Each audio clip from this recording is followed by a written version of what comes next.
Is the Facebook saying your ad learning limited?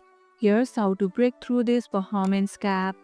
Is this a new campaign or the one that was working before? Let me know in the comments below. First, increase your budget by at least 20%. Learning phase needs 50 conversions per week minimum. Expand your audience slightly. Narrow targeting strangles the algorithm's learning. Duplicate the ad set but change the creative. Sometimes just swapping the image or video resets learning. Run for 72 plus hours uninterrupted.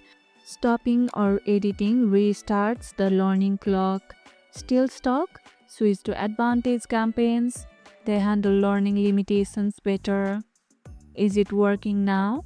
Let me know in the comments below.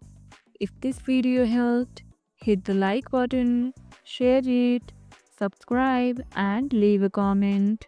Thanks for watching, and I'll see you in the next one.